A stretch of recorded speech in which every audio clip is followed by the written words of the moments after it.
दिनों में जब अपनी बाइबल पढ़ रहा था तो उसमें से एक सुंदर विषय परमेश्वर ने मेरे मन में लिया, उसी के विषय में हम आगे जाएंगे, तो वचनों को बोलेंगे। नीति वचन का पुस्तक, उसका 4था अध्याय और उसका 20 से लेकर 23 तक। हे मेरे पुत्र, मेरे वचन ध्यान करके सुन और अपना कान मेरी बातों पर लगा। अभी देखिए, नीति वचन का जो लिखने वाला है वो कहता है कि हे मेरे पुत्र, मेरे वचन ध्यान करके सुन और अपना कान मेरी बातों पर लगा। ये सबसे पहले हमें अपने मन की तैयारी कर आनी चाहिए। जब भी हम कलीसिया में आते हैं, प्रभु के घर में आते हैं, तो हमारा मन हमेशा तैयार रहना चाहिए कि प्रभु आज मुझसे बातें करेगा। किस रीति से बातें करेगा, कैसे करेगा, वो मैं नहीं जानता, पर जब प्रभु बातें करता है तो मैंने अपने जीवन में देखा है कि अद्भुत कार्य होते हैं। आज तक मुझे वो प्रभु की तरफ से गिफ्ट है कि मैं प्रभु की वाणी सुनता हूँ। हम में से बहुत लोग सुनते हैं और उसे हल्के में नहीं लेना चाहिए। मुझे ऐसा लगता है कि जब जब आप बाइबल खोलते हैं तब तब प्रभु आपसे बातें करता है, और जब आप वो प्रार्थना में जीवन बिताते हैं, प्रभु को डिवोटेड समर्पक जीवन जीते हैं, तो वो एक रोजमर्रा का काम हो जाता है। हालेलुया, कि रोज परमेश्वर आपसे बातें करता है। आमीन। तो उसी प्रकार से जब ये वचन कहता है कि हे मेरे पुत्र, मेरे वचन ध्यान करके सुन और अपना कान मेरी बातों पर लगा, इनको अपनी आंखों की ओर न होने दे, वरन अपने मन में धारण कर। आपके आंखों के सामने से वचन हटने नहीं चाहिए। और दूसरी बात जो है, आप इसे अपने मन में धारण कर लीजिए। जो भी वचन आज हम सुनने वाले हैं, मैं विश्वास करता हूँ, देखिए वचन हमारे जीवन में तब काम करता है जब वो वचन को पहली बार, जैसे मैंने पिछले हफ्ते भी कहा था, कि जब हम सुनते हैं, जब हम चर्च में आते हैं तो हम बोलने के लिए कम, सुनने के लिए ज्यादा है। सिर्फ चर्च में नहीं, जब हम प्रार्थना में बैठते कई बार हम बोलते जा रहे हैं, आप सुनने का प्रयत्न कीजिए। परमेश्वर बातें करता है तो वचन कहता है कि अपने कानों को खोलिए, अपने मन में ग्रहण कीजिए, अपनी आंखों के सामने से वचन हटने मत दीजिए, अपने मन में धारण कीजिए, क्योंकि जिनको वे प्राप्त होती है। अब ऐसा क्यों कहा गया कि जिनको वो प्राप्त होती है? देखिए वचन तो सबके लिए, आमीन, हालेलुया। तो जब मैं इसे गहराई से पढ़ रहा था तो ये जिनको वे प्राप्त होती है, उनके लिए जो इस वचन के लिए सच में आतुर है, जो इस वचन सच में मन में धारण कर दे, उनके लिए वचन काम करता है। वचन अपना काम किए बिना कभी भी वापस नहीं जाएगा। पर अगर हम चर्च में आकर अगर वचन की ओर ध्यान नहीं देंगे, प्रभु की वाणी की ओर ध्यान नहीं देंगे, और हम कहेंगे हमारे जीवन में कार्य नहीं हुआ, तो ऐसा ये पॉसिबल नहीं है। क्योंकि जो व्यक्ति वचन सुनता है वो उस अपेक्षा से, उस परमेश्वर की भूख से जब यहाँ आता है, परमेश्वर के पास आने के लिए एक भूख होना बहुत जरूरी है। आमीन। कि जब हम परमेश्वर के पास आते हैं, वचन की भूख होना बहुत जरूरी है। क्योंकि वचन बेशक बोलने वाला मैं हूँ, यहाँ भास्कर है, जो भी है, पर वो आता है परमेश्वर की ओर से, और वो हर एक के जीवन में काम करता है। क्योंकि जिनको वे प्राप्त होती है, वे उनके जीवित रहने का, हालेलुया, और उनके सारे शरीर के चंगे रहने का कारण होती है। आमीन, हालेलुया। तो जब मैं वचन पढ़ रहा था, मैं सच में बोला, परमेश्वर तेरा वचन सच में जीवित है।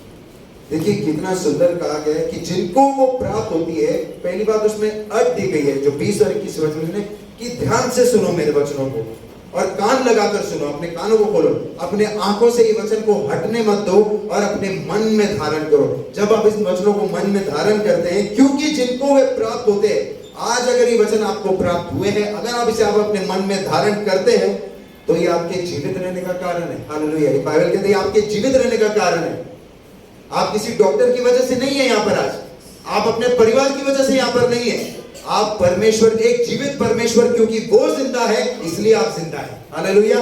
उसका वचन हमें जीवित रखता है, और ये वचन कहता है ये हमारे जीवित रहने का एक कारण है। अगर आज ये वचन हमें प्राप्त हुआ है तो ये हमारे जीवित रहने का कारण है। और दूसरी बात, और उनके सारे शरीर के चंगे रहने का कारण होता है। Hallelujah, praise the Lord. तो आज मैं ये विश्वास करता हूं कि ना सिर्फ ये वचन हमें जीवित रहने का जैसे हमारा कारण है, पर आज अगर यहाँ अगर कोई किसी प्रकार की छोटी या बड़ी बीमारी में भी है, तो आज ये वचन उसके लिए चंगाई जाएगा। हालेलुया, आमीन।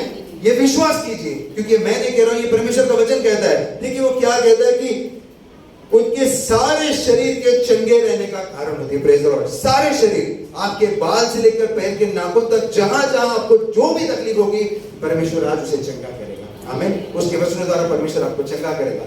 और सिर्फ चंगाई रहने का मतलब ही नहीं, कोई मन के खेदित होंगे जो शायद अपनी बातें अपने मुंह पर नहीं ला सकते होंगे, अपने परिस्थिति को नहीं बता सकते होंगे, चाहे वो पैसे की तकलीफ हो, चाहे वो किसी बीमारी हो, चाहे वो किसी गुप्त जो आपके वो क्या आप किसी से शेयर नहीं कर सकते हो, वहां परमेश्वर जा सकता है। हालेलुया, वहां उसका वचन जाता है और आपको चंगा करता है।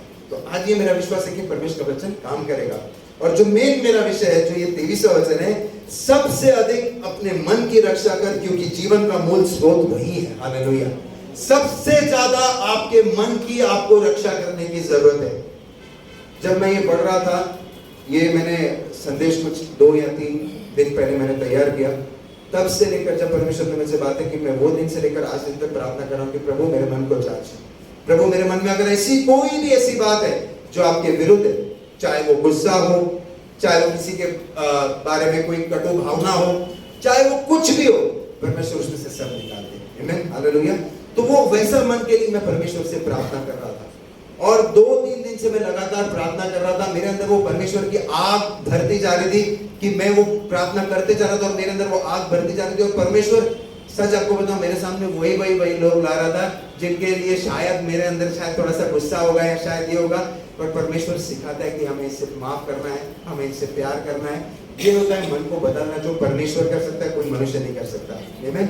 तो इसीलिए जब सबसे अधिक आपको अपने मन की रक्षा करनी है, क्योंकि जीवन का जो मूल स्रोत है वही है, तो अपने मन की रक्षा करना, यही मेरे वचन का जो सब्जेक्ट है, शीर्षक है, बोलिए कि अपने मन की रक्षा करो।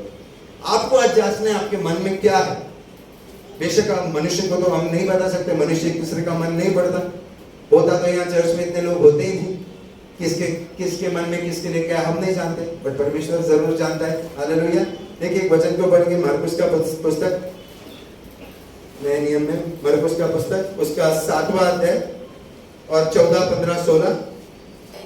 जिस किसी के पास सुनने के लिए कान है, हम सबके पास है, हालेलुया, हम सबके पास कान है, उसे खोलने की जरूरत है, हमें उसे सुनने की जरूरत है कि आज परमेश्वर हमसे क्या कहता है।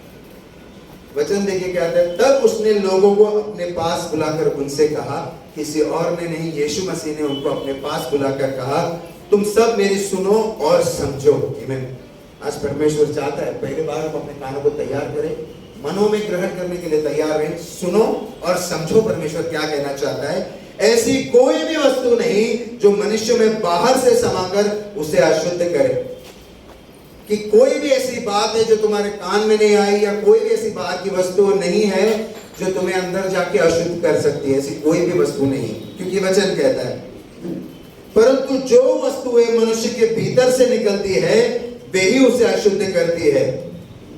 यदि किसी के सुनने के कान हो तो सुने कि जो मनुष्य के भीतर में से निकलती है, अर्थात उसके मन में से निकलती है, वो उसे अशुद्ध करती है। कोई भी बाहर आप जाएंगे, कोई बातें सुनेंगे या कोई आपको कुछ बोलेगा, उससे आप अशुद्ध नहीं होते।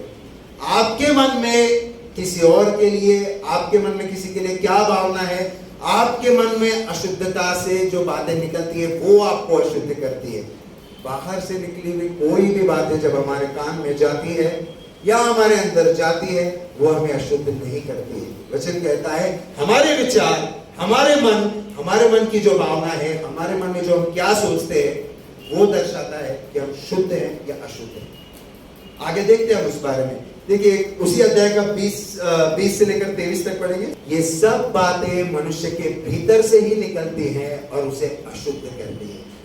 तो हमें किसी को भी ये कहने का अधिकार नहीं है कि याच्यामुळे हा झाला, इसकी वजह से ये हुआ, इसने बोला इसलिए मैं सीखा।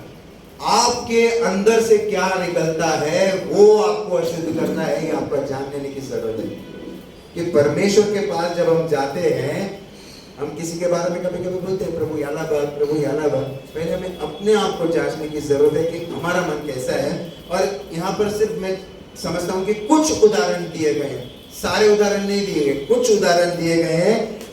क्योंकि देखिए क्या कहते हैं, फिर उसने कहा जो मनुष्य में से निकलता है वही मनुष्य को अशुद्ध करता है, क्योंकि भीतर से अर्थात मनुष्य के मन से बुरे बुरे विचार, जो हम किसी के लिए या खुद के लिए या किसी के लिए बुरे बुरे विचार हम करते हैं, ये हमें समझने की जरूरत है।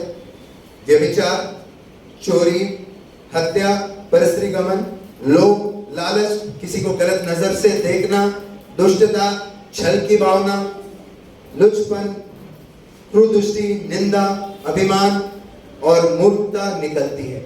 अभिमान भी देखिए, घमंड भी, मूर्खता भी, ये सारी बातें मनुष्य के भीतर से निकलती है। ये हमें समझने की जरूरत है कि अगर आप चाहते हैं कि आपका जीवन बदले, पहले आपको अपने मन को बदलने की जरूरत है। क्योंकि सारी बातें जो ये बुरी बुरी बातें, जो कुछ उदाहरण हमने सुने, व्यभिचार, किसी को गलत नजर से देखना, छल की भावना, लालच की भावना, अनेक ऐसे उदाहरण हैं। अर्थात जो भी सारे गलत गलत काम है, बुरे बुरे विचार है, ये सारे हमारे मन में से निकलते हैं।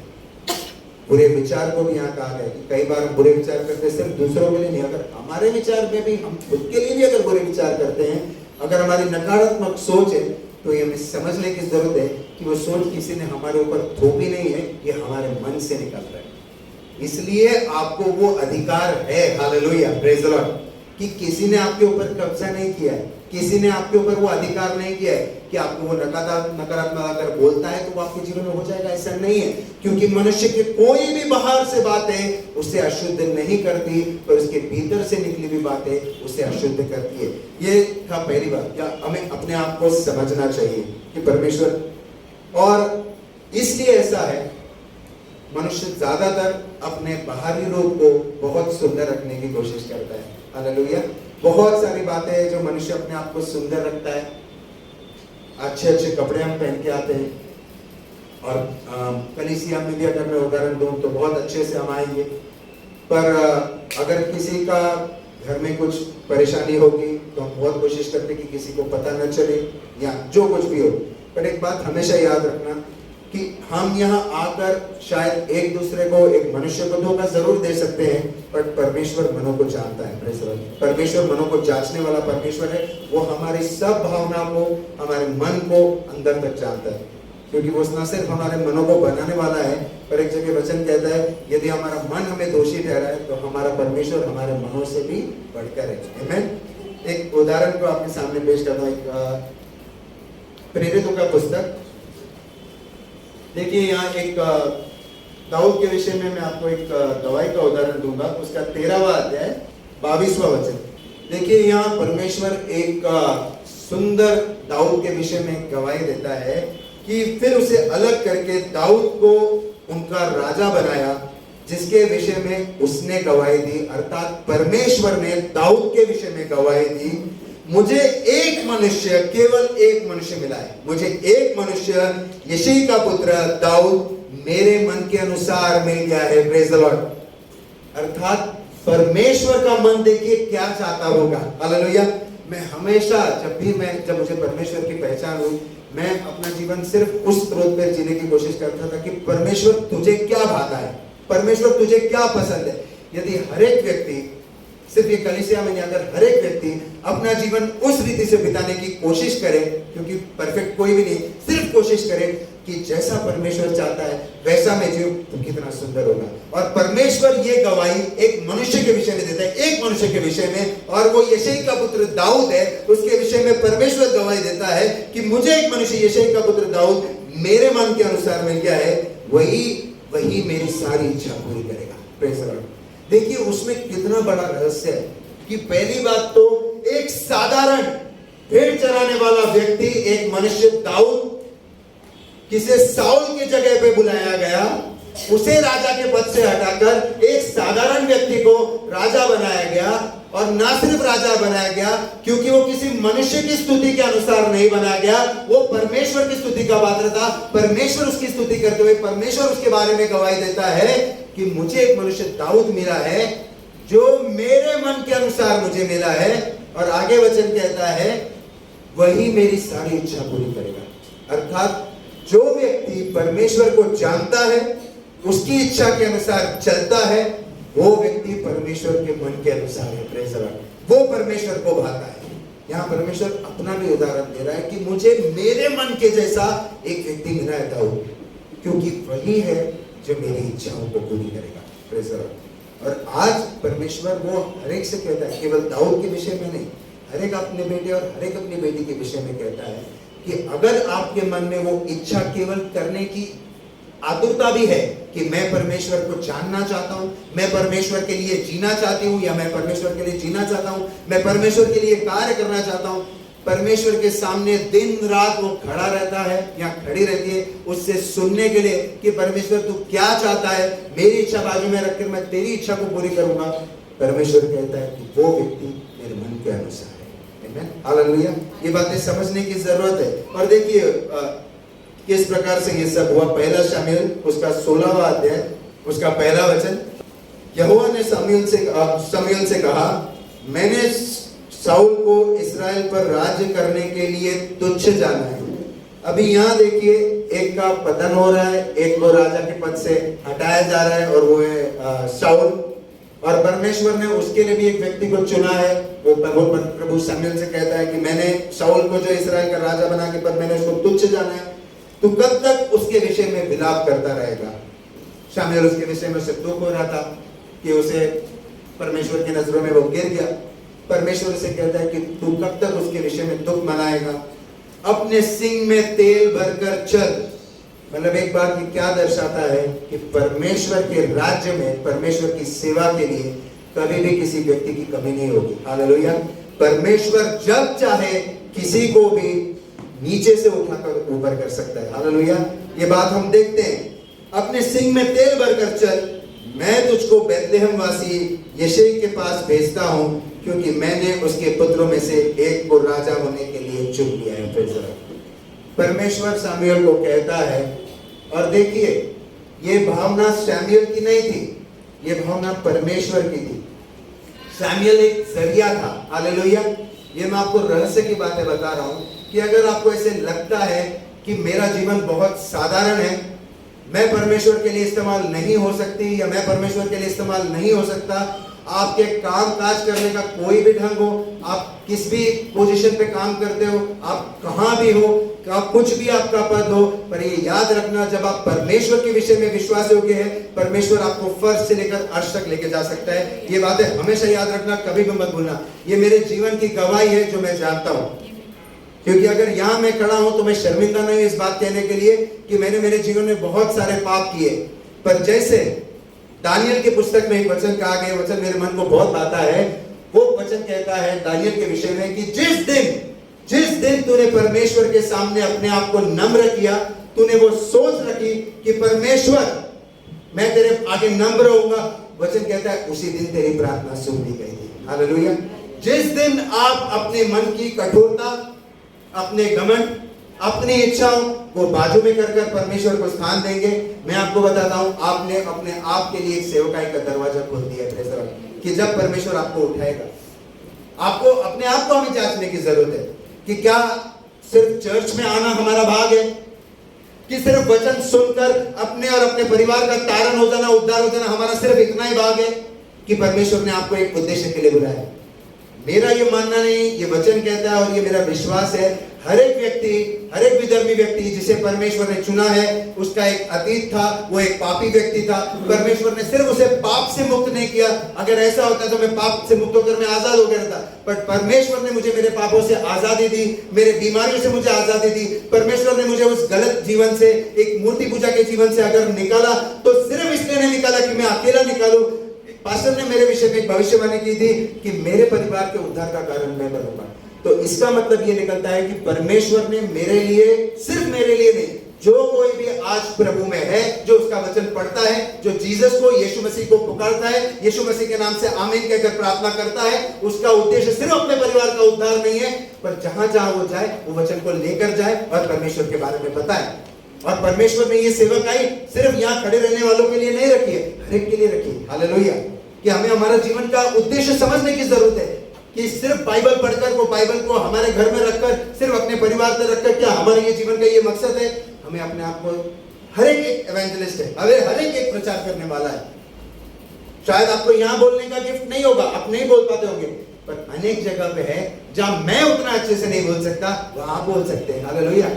अनेक जगहों पे जहां मुझे मराठी नहीं आती, पर बहुत ऐसे लोग हैं, मराठी लोग हैं जो वचन सुनना चाहते हैं, मुझसे भी ज्यादा आपसे सुनना चाहते हैं, प्रभु के बारे में सुनना चाहते हैं, प्रभु को नहीं जानते। जिस दिन आप अपने मन को बदलेंगे, परमेश्वर आपके लिए लोग देगा। हालेलुया। परमेश्वर आपके जीवन में वो कार्य करेगा। और देखिए यह वचन क्या कहता है कि मैंने उसे, उसके पुत्रों में से एक को राजा होने के लिए चुना है, और उसी अध्याय का जब हम 6 और 7 वचन में पढ़ता हूं, तो एक एक करके जैसे हम देखते हैं कि जब वे आए तब उसने एलियाब पर दृष्टि करके सोचा। अब ये भी सोचने की जरूरत है, एलियाब पर दृष्टि करके शामूएल ने सोचा। क्या सोचा? देखिए, निश्चय ये जो यहोवा के सामने है वही उसका अभिषिक्त होगा।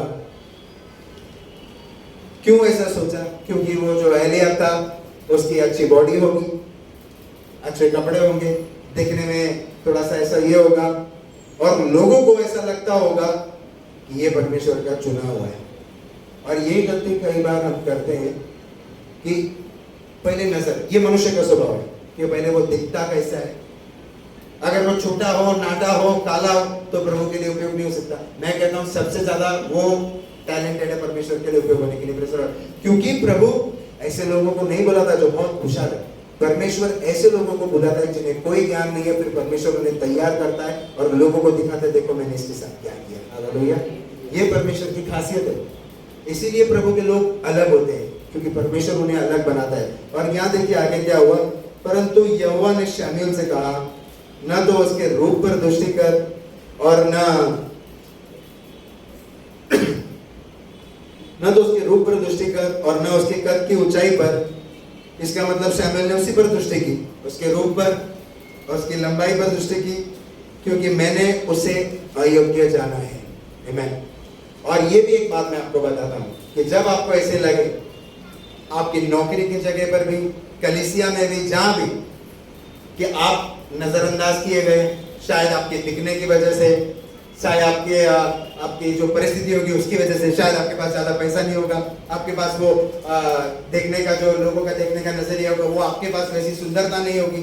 पर ध्यान में देना, परमेश्वर का वचन क्या कहता है कि परमेश्वर ने कहा मैंने उसे अयोग्य जाना है। क्योंकि शामूएल ने फिर भी कहा, शायद वचन कहता है उस परमेश्वर ने उसे कहा उसकी कद पर न जा, उसके रूप पर मत जा, मैंने उसे अयोग्य जाना है। तो आप ऐसे सोचते होगे कि लोगों ने मुझे अयोग्य जाना है, पर ये याद रखना, अगर आप लोगों की ओर दृष्टि करेंगे तो गलत है। आपकी दृष्टि परमेश्वर की ओर होनी चाहिए। Praise the Lord. आपको परमेश्वर वो दिन में नहीं बता सकता, उस समय में नहीं बता सकता, पर जब परमेश्वर की आप सेवा करते रहेंगे, वो निष्ठता से, वो ईमानदारी से, वो फेथफुलनेस से, परमेश्वर निश्चित रूप से आपको प्यार करेगा। अब यहाँ आगे हम देखते हैं, क्योंकि वो कहता है कि मैंने उसे अयोग्य जाना है, क्योंकि यहोवा का देखना मनुष्य का सा नहीं है। मनुष्य तो बाहर का रूप देखता है, परंतु यहोवा की दृष्टि मन पर रहती है। देखिए प्रेज़ द लॉर्ड। और परमेश्वर को ऐसे लोग पाते हैं, परमेश्वर को सीधे लोग पाते हैं। हालेलुया। परमेश्वर के सामने घमंडी लोग नहीं चलते, परमेश्वर के सामने सीधे लोग चलते हैं। हालेलुया। परमेश्वर के सामने नम्र लोग चलते हैं, परमेश्वर उन्हें उठाता है। हालेलुया। जिनकी शायद समाज इज्जत नहीं करता होगा, जिनके साथ उनके घर वाले इज्जत नहीं करते होंगे, पर आपका काम है परमेश्वर की सेवा करना। हालेलुया। Praise the Lord. देखिए आगे हम देखते हैं कि क्या हुआ। तब यिशै ने अबीनादाब को बुलाकर शामूएल के सामने भेजा और उसने कहा यहोवा ने इसको भी नहीं चुना। फिर यिशै ने शमा को सामने भेजा, उसने कहा यहोवा ने इसे भी नहीं चुना है। इस प्रकार से यिशै ने अपने 7 पुत्रों को शामूएल के सामने भेजा और शामूएल यिशै से कहता गया यहोवा ने इन्हें नहीं चुना।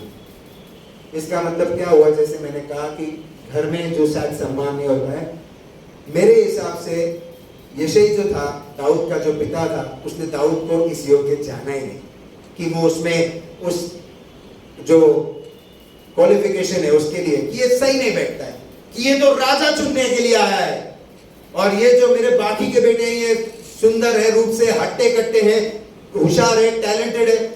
उसने दाऊद को बुलाने की जरूरत ही नहीं समझी। एक एक करके अपने साथ जो संतान थी उनको लाया। परमेश्वर ने एक एक करके रिजेक्ट करता रहा।